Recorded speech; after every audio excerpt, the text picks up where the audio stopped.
talking about podcast. We're talking about itty bitty podcast. A podcast.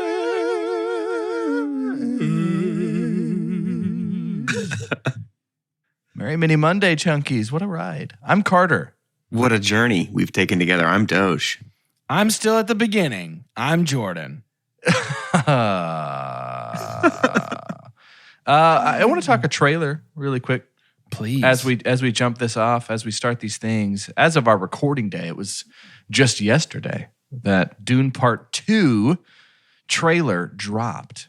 It looks very good. It continues to look very good. What's up there, Florence Pugh? Hey there, Chris Walken. Hey there, Austin Butler. Welcome to Did the we know epic. Christopher Walken was in it? I remember seeing that. I feel like I learned it in the about trailer, but maybe not. And then we still haven't seen Florence at all. She's in the trailer. She is? Yeah. She's the one who's wearing that, like, it looks like chainmail looking thing. Princess vibe. Yeah. It's like crawling across her face and it's open for a while. Yeah, we hear her she, talking to Chris Walken. Right. Okay, Like she doesn't have any arms and legs, like a big mouth. She swims around under the sand. Yeah. She's perfect. No. She looks really good. It's really transformative role. Yeah, that's the worm. Yeah. I was reminded, if anything. I get them mixed up. Yeah. If anything from this trailer, how many really good actors are in this movie. out there? Holy moly. Yeah, there's a lot of them out there, is what it helped me remember. Something else there's a lot of out there, and especially now since a new iteration of it has come out just this past weekend. I want to start our episode today by just playing a touch of jjolf. It's tough to play jjolf this time of the day in the Texas heat, but you know, those that are dedicated to the craft, these kind of things don't really matter.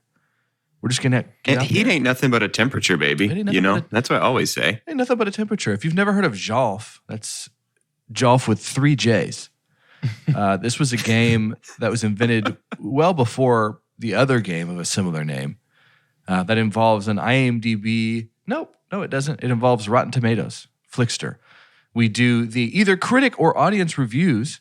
These boys each have 22 allotted strokes in which they can use up once they're out of those strokes in terms of how close they get to the actual review percentage on Rotten Tomatoes.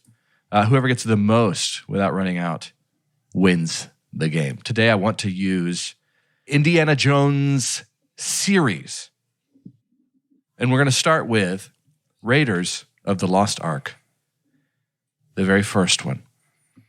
Is there anyone who would like to go first? I feel like Doug should go first. It's his favorite. Important. I mean, I feel like I should get to. Yeah, important question here. Do you want to use the critic review or the audience review? Critic. Okay. Great. Doge, whenever you're ready. 93%. Jordan? 88. The actual, Doge said 93%. The actual critic review for Raiders of the Lost Ark, 93%. Wow. Ooh. Right on the Doge. Wow. Ooh. Very nice. He belongs in a start. museum. Just as you would hope it would be for, and we've said this before, it'll come up on tomorrow's episode. But is Indiana Jones your favorite movie character of all time? Ooh. I think so. Yeah. I do think it's a good so. one. I don't think you get a lot of people that would be like, nah. Right. Nah, I didn't really Not like it. somebody being like Hannibal Lecter's my favorite. Yeah. Be like, we don't what? do that. We don't Why? do that. Let's just He go. doesn't even eat. He only eats one people in the whole Only movie. one people in the whole movie. Yeah. Who would even say?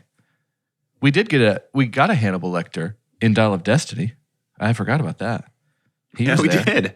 We just didn't have a Hobbit. We almost had the whole trio in the same movie. We did. You guys, I could have seen Sean Astin. You guys didn't catch Sean Astin in the very beginning of the movie. Notably, not a Nazi. Thank you. Big fan. Yeah. Love it. Big fan. Yeah, mine was a Nazi. Let's do Indiana Jones and the Temple of Doom. Let's just go down the line here. Jordan, you'll go first. Doge Yeah. should be mute. Critics score. Indiana Jones and the Temple of Doom, featuring Oscar winner Ki Kwan. I'm going to say 72%. 79. The actual, Jordan said 72%. The actual critic review on Rotten Tomatoes, 77%. So five strokes just lost by outclassed Jordan. in an Indiana He's also Jones playing, matchup. Jordan, you're playing a great game. You're playing a great trying. game. Jolf. I'm trying. It's just, Doge's is a touch historic here. But I promise it's going to get harder. But next, let's do Indiana Jones and the Last Crusade. Okay. Featuring one Sean Connery. Sean Connery. I suddenly remembered my Charlemagne.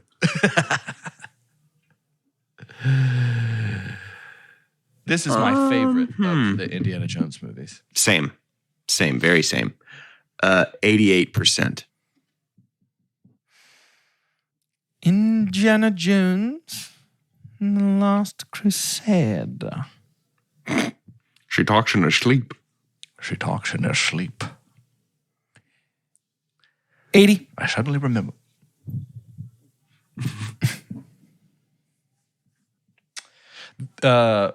We had 88 from Doge, 80 from Jordan, splitting the difference right in the middle of the actual critic review, 84. So we broke even here. We both lost 4 strokes. So that brings Jordan down to 8 left as we've gone through the OG 3 of the Indiana Jones series. And Doge, 16 strokes left. Thanks for that. Thankful for maybe our first ace that we've ever had there for Raiders of the Lost Ark. Very appropriate. Have we ever had a hole-in-one? I don't know if we've had a hole-in-one. I don't remember it. I don't remember feeling that feeling in my body. I don't know that I've ever gotten one. Jordan, have you gotten one before? I don't remember. I don't think so. Feels like something you'd remember, yeah? It feels like something you'd remember. Yeah. I mean, I'm going to tell everybody about today when I meet them for the first time. Hey, hole-in-one. You can get it framed. Just frame it. It's just, I don't know what it would look like. It's just the waveform. It's like the waveform, the timestamp. Jordan, you're going to go first. Yeah. Nope. Oh, yes, you are going to go first on this one.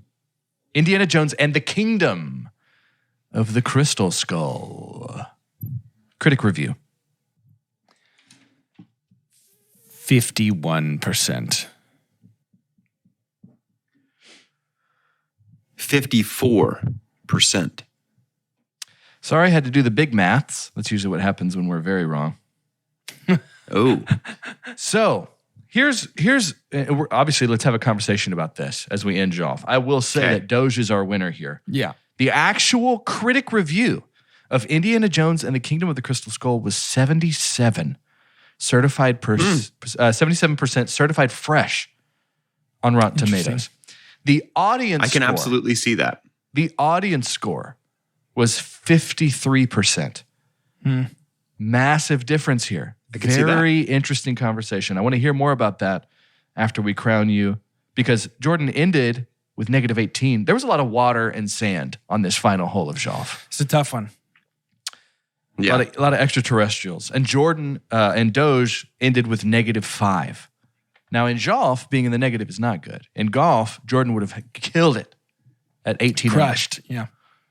But let's talk about this. Doge, you're not surprised that Kingdom of the Crystal Skull was 77% for critics. Why is that? Because I was. I think it's because each individual component of that movie is firing on all Indiana Jones appropriate cylinders. I think the dislike for that movie is a matter of taste, because like technically from a film craft standpoint, an alien at the end of the movie is sort of no different than a Knight of the Round Table at the end of the movie. You know what I mean? Like, it's not that far removed, especially when you take in Lucas's like intent for that movie and Spielberg when they're working together on that movie. It's like the ones set in the 30s, they're going to be modeled after the pulpy adventure novels of the 30s. And so it's going to be like biblical, supernatural type artifacts and stuff. Yeah. And this one set in the 50s is going to be modeled after the pulp entertainment of the 50s, which was aliens and the blob that ate St. Louis and like all of that kind of stuff. And so that it works conceptually, I think, a lot better than it does in execution. And so I think critics were probably grading it conceptually on the strength of the idea rather than the execution and like, yeah, it's a good idea, but do we like it? Is it any good? And the answer to that is no. That's just, to me, that logic, which I agree, that's probably the logic. I agree with you. It just feels like it's the same logic as saying like, I mean, I hated the new Fast and Furious movie, but there were cars, and that is all you need to make a Fast and Furious movie. So the ingredients someone was angry were right. and someone was quick. Yeah. Yeah. I think if I was to echo like what my gut says and what the audience score said back when this was released 15 years ago, by the way. Crazy. Did you know that is the difference between Kingdom of the Crystal Skull and Dial of Destiny is 1 year shorter than the distance between Return of the Jedi and The Phantom Menace. Wow. Isn't that nuts? It was 16 years between Star Wars Episode 6 and Episode 1. That's crazy to me. That turned my world upside down. That's wild. Wow.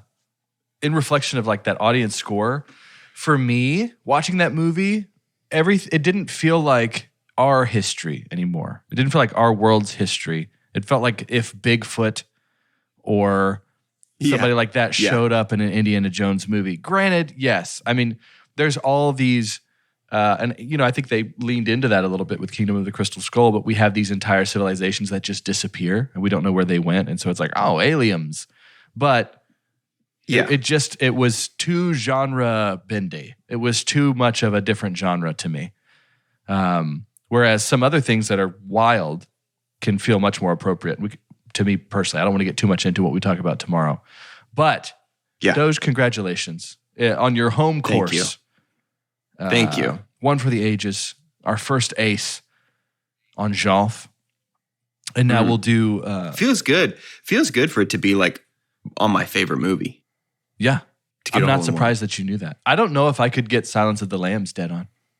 I really don't. I don't think I knew it. I think it knew me. I think that number called to me out of the ether. And I didn't know the number. All I had to do was respond and say the number that was already there. You know what I mean?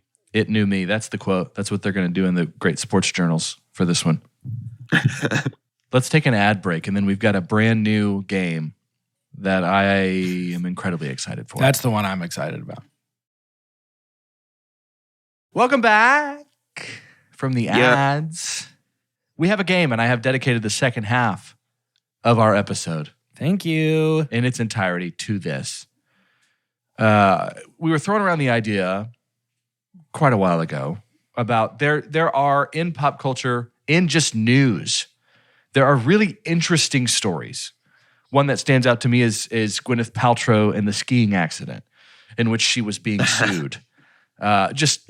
Really, really like TMZ couldn't write it themselves kind of stuff. Sure. And with how quickly movies are being, like there's a GameStop movie with Paul Dano being made right now about the stock market with GameStop. Like they're making a movie about this. With Paul Dano? Yes. And that feels good for like, me to know personally for no reason. Yeah, that feels like it happened 2 or 3 years ago. Right? And so it's like we're looking for these stories right now in Hollywood. We want to eat them up. Let's get, because it feels like that happened and the wheels were turning. I don't think this movie gets made and conceptualized and stuff in 3 months. Everybody says, yes, let's just get it done. That means like within a year, likely someone was like, let's get a story on this.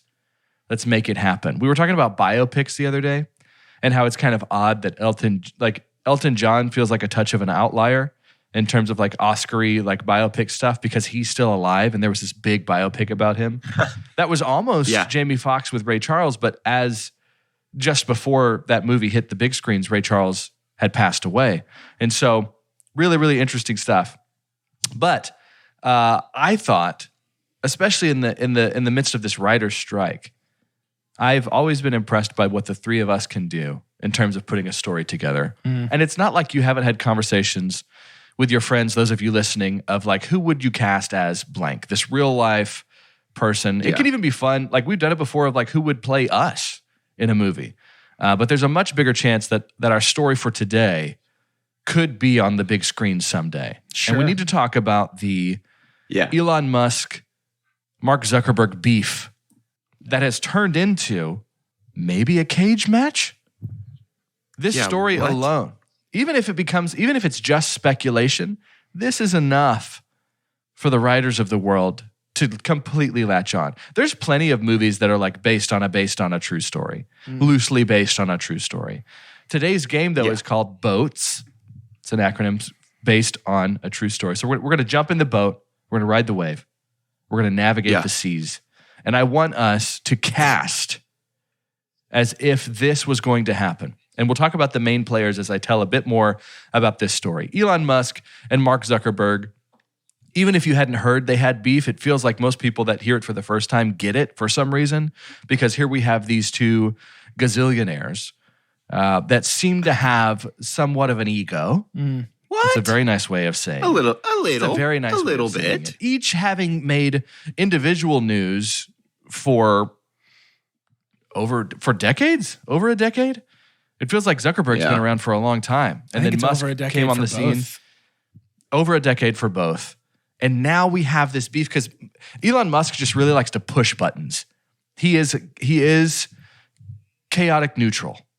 I think he's only out for himself, and he doesn't really care what's destroyed in his wake. And he's kind of just neutral. Neutral, I think, is a charitable read on this boy.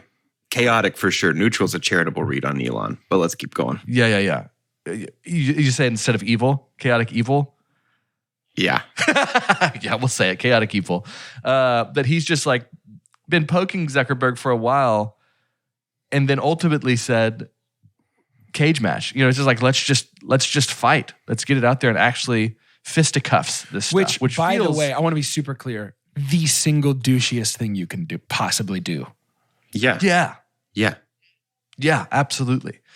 And so here's our players. Here's what I want us to do. Most often in boats, I want us to cast 5 characters in this. Granted, there's probably going to be some current event that happens that there's 2 or 3 players that make sense.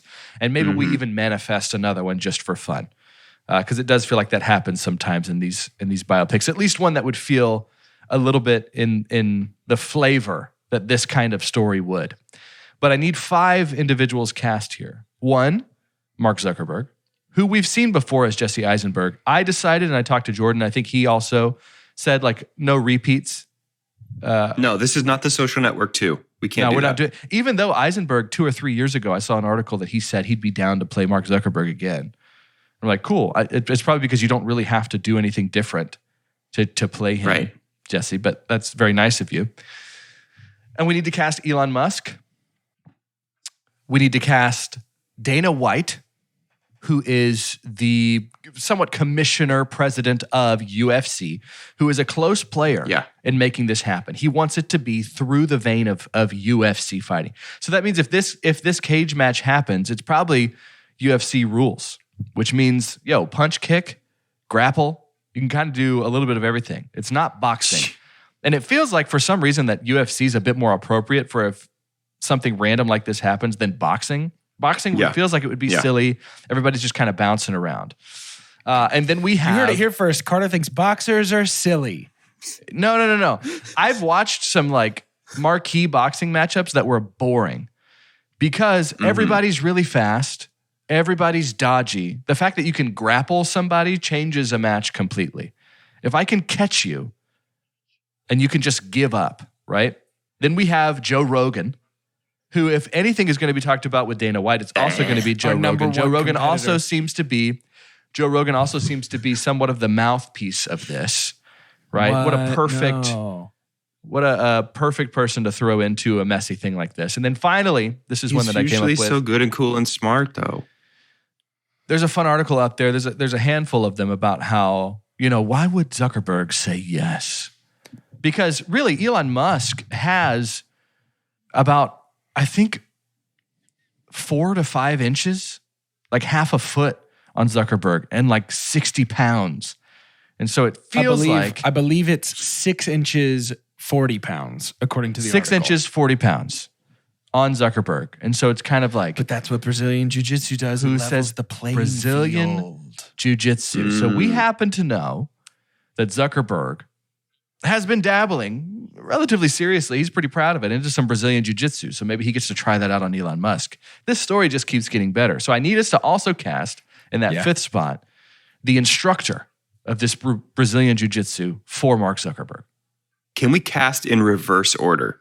Like cast the smaller roles and then in but I'm our the two most leads excited of about Mark the and Brazilian Elon? Jiu-Jitsu instructor. I am too, but I think Mark and Elon are the big draw. I don't care either way. I thought it'd be fun to go in reverse order. Let's reverse it. I'm just the guy who won jjolf. What do I know? Let's reverse it. Let's do, because I think casting Joe Rogan is more interesting. He'll be right there in the middle. So we'll go instructor, Dana White, Rogan, and then we'll decide who's first on Musk and Zuckerberg. They feel like a wash. Okay. So in our inaugural boats, I don't mind going first here. And I do want to say it was really interesting to see. I was looking up celebrities also that have done Brazilian Jiu-Jitsu. Ones that were obvious is Chuck Norris has black belts in like 4 or 5 different tracks. Different practices. What would you call it? Disciplines. A practice? Disciplines. Donnie Yen, all over the place. You know who was a surprising black belt in Brazilian Jiu-Jitsu? Ed O'Neill. Interesting. I think That even is- third degree. He's up there. Ed That O'Neill, is really surprising. of all people. But here we are. My Brazilian Jiu-Jitsu instructor is Hang on, before you say this, Carter, what's the tone of your movie? Like, what is it most similar to? Because I think that's really important when we're talking about casting. Is like, what you so vibe much. are you trying to create with this group? Absolutely. I know exactly what my vibe is. To me, Judd Apatow.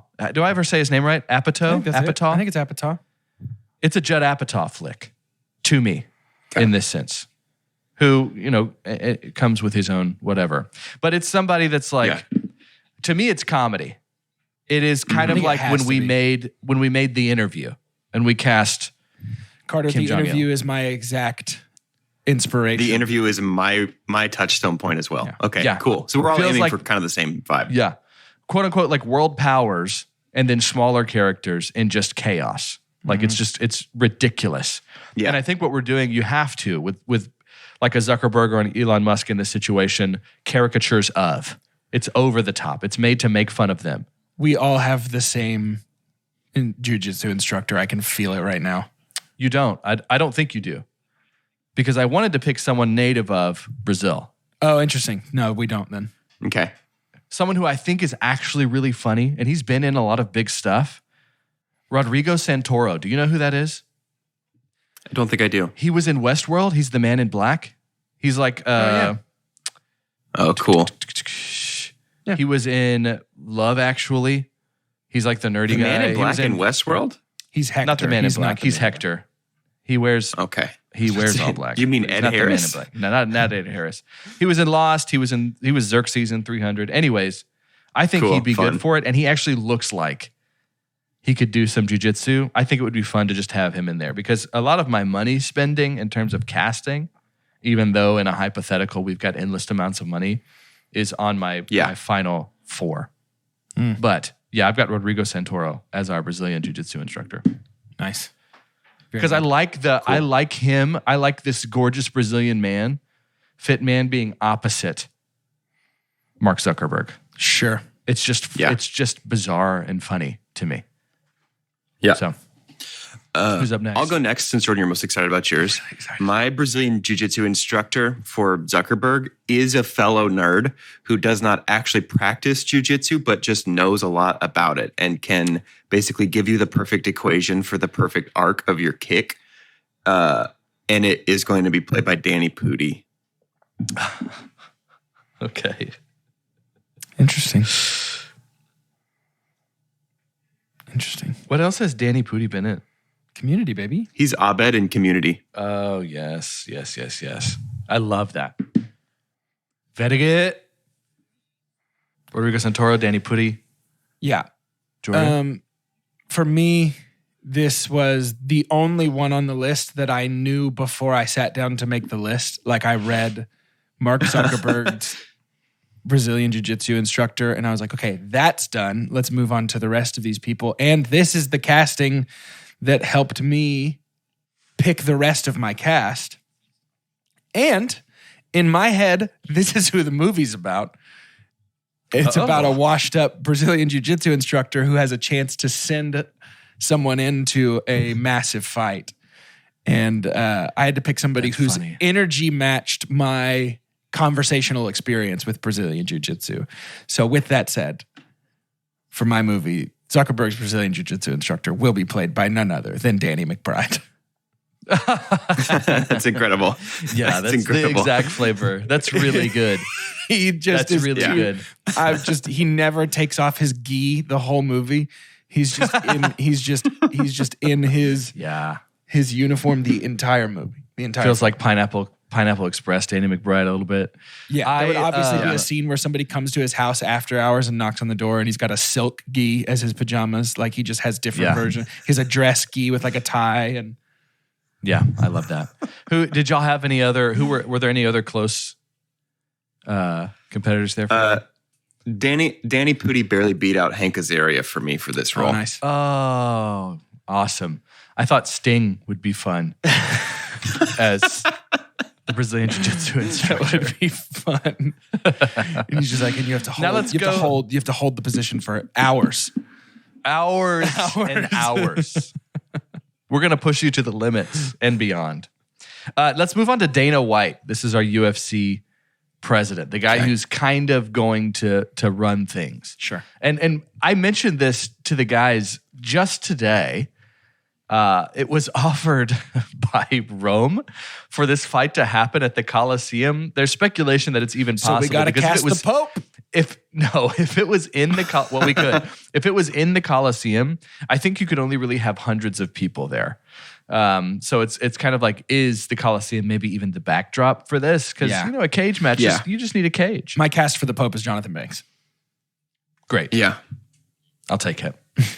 Jordan, if you don't mind, we'll kind of snake draft it. Can you go and do Dana White for us first? Yeah, I'd love to. Who you got? My Dana White, vroom vroom baby. Rev up the engines. Mm-hmm. It's Vincenzo Diesel. Oh, that's really good. I didn't even think of Vin. Yeah. It's mostly really good. And if I'm going to be honest, because they're bald. But it works for me in a really powerful way. Other bald man. Especially in this vibe. By the way, would you guys watch the movie you have cast and dreamed in your head? Yeah. Same. Yes. Yeah. Same. Yep. Yeah. Yep. I think, both Dana White and Joe Rogan fought. Like they have fighting experience too. So it's good to have a big boy or at least a formerly big boy in these scenarios. But another thing too of doing boats is I just want to be able to flex 3 or 4 years from now and be like, we got 2 out of the 5 here. When it happens. We did this first. Yeah. Because we've done it before. I know we can do it again. Yeah. Doge, who's your Dana White? Dean Norris. Oh, nice. Very good. Who plays Hank Schrader in Breaking Bad. Very good. That's so good. Because he can play kind of in the Dana White in mind is kind of a wash-up has-been looking to have this match. It's for the same reason that Jordan's instructor is trying to have this match. Right. It's just like, I got to see my name in lights one more time. Right. And so having Dean Norris as a washed-up has-been Dana White trying to chase that glory once more Dean Norris feels great is to a me. really great call here. That's a really great call. For me, I wanted to pick someone who has, we've seen them in the ring before in movies, and they've been they can kind of transform into other characters. I think they're not afraid to be a little bit more different than what you would expect of them. But I'm saying Channing Tatum for Dana White would be good here. Fun. Joe Rogan, for me, was one of my favorites. I needed somebody who could be an absolute expletive. Sure. But still walk around with some confidence that felt given to them by sovereign entities. And Joe Rogan for me is Mark Wahlberg. Okay. I think Mark Wahlberg with a good spray tan could be a pretty convincing Joe Rogan. I think he'd have a lot of fun with that. Doge, who would you have for Joe Rogan? This was one of the first choices that I landed on. It's Danny McBride. Oh, okay. Oh, so we got Danny in this movie regardless. We got Danny in 2 different versions of this movie. So funny. Very nice. Danny McBride. Honestly, he could play Joe both. Rogan. It would be pretty great. It's just all Danny McBride. It would be great. Jordan, who do you have as Joe Rogan? Dave Bautista. It just, because of his role in Glass Onion. it is just, Yeah. to me, the only option for a satirical Joe Rogan. He's so good at it. He can be such a And douche, also- but also so Yeah, funny. it feels like give Joe Rogan the physique that he thinks he has, but actually see it on the screen. Like I want Joe Rogan. That's fun because I'd love Joe Rogan to be able to watch and like covet that Joe Rogan. Hey, I mean, Joe Rogan, real life Joe Rogan, could rip me limb from limb. So I 100%. No, but yeah, I just know he'll put me in a tight box and throw scorpions on me. Probably. Yeah, probably. That would be bad news. That is a factor to consider. Jordan, I'm going to let you pick. Hey, when that happens. You've got our next pick here. Are you going Zuckerberg or I'm gonna go Musk. Elon Musk I'm gonna first? go Elon Musk. Okay. This one came to me after I decided who In a my dream. Zuckerberg was. But I'm more excited about this than my Zuckerberg, although pretty stoked about both, if I'm being honest with you. Elon Musk, this time is going to be Bill Hader. That's good. Bill Hader's pretty tall, too. Yeah. That's great. Yep, he is tall. He is tall. That's funny. This was the only one that I really, like height-wise, was making sure that I tried to be pretty close. Because that is one of the really comedic things about if this matchup even happens, is they're very different. They would not be in the same weight class. That's really good. Bill Hader. Doge?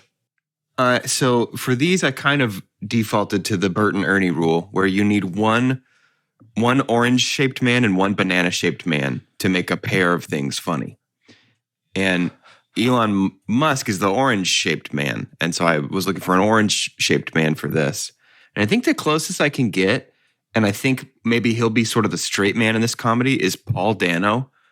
I want to see exactly how far he can flex into comedy, but also be sort of the blank refrigerator door that I think Elon Musk probably is in real life. Yeah. So that the comedy can bounce off of him and happen. Yeah. I love that. That makes sense why you were in on the GameStop movie. Paul Dano's just going to hit all these current events. Sure. Yeah. I'm trying to think. The funniest thing I've ever seen him in maybe is Little Miss Sunshine, but even then he was playing a character that was outside of the realm of what the rest of that movie was on purpose. By the way, in my movie, there is a subplot where Bill Hader's Elon Musk might be an alien. That's great. Yeah, that's fair. Or an android. Yeah. That's fair. That's great. My Elon Musk is similar in a way of like a straight man, maybe trying to push himself a little bit. This is someone who's been in comedy and has done really well too. I think John Hamm would make an intriguing Oh, that's fun. Elon Musk. I think it would be great. And then my Zuckerberg, as we round things out, it's the first thing I thought of, and I couldn't creative my way out of it. But Michael Cera, as Mark Zuckerberg, I'll let because Doge he's close so out lean. because Michael Cera Because he's is so also lean. my Mark Zuckerberg. Yeah, I've always assumed that he was taller, but he's just 5'9". And so I think that would still work for me. Yeah, and I'd love to see him. I've got him then with Rodrigo Santoro sharing a ton of scenes together. Do you envision your jiu-jitsu instructor in Zuckerberg's corner for the fight? Oh, for sure. Or like dude. up against the fence and stuff and cheering him on? Yeah, it's got to be there. He's got to be in it. Yeah. For sure. And I have images in my head of, it's Bill Hader in my brain, but of Elon Musk in this movie training. And it's sort of a Rocky thing where it's like Zuckerberg and his Brazilian jiu-jitsu instructor, it's like chasing chickens and punching meat and doing things the old school way. And Musk is like sitting cross-legged with these like VR goggles on, just like sitting still for hours at a time. And Just like a slow zoom in on him. yeah, and every once in a while he's Yeah. just sort of like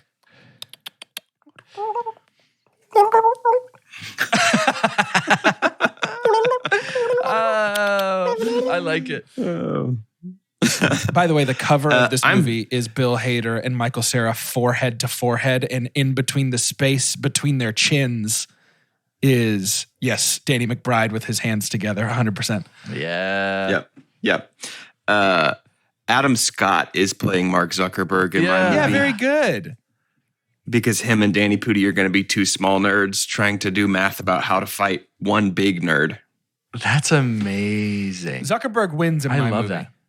but the world loses. Yeah, I think I've accidentally cast a movie in my mind where Zuckerberg's a lovable underdog. I know. I think I have too. Also, just by the way, I think that the funniest outcome for this is that the Coliseum is absolutely packed to the brim for this fight. Yeah. Makes no sense structurally. Yes. Yeah.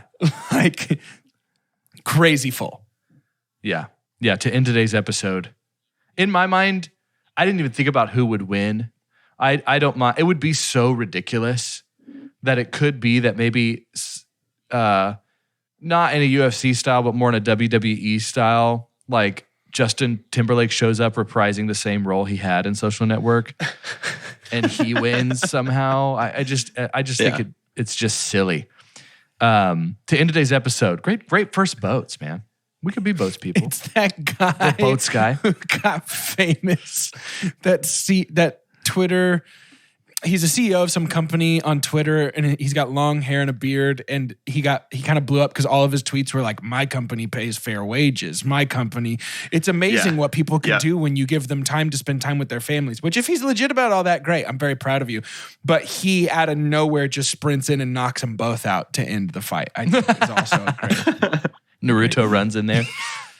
To end today's episode, I'd love to have your name in the title of the movie. Yeah. I'm Carter, and I think the irony of naming it the exact same name of a really serious fighting movie is funny because it shows in an Inception way, like you're winking at the lack of awareness of many of our main players in this. What if I was like Rocky?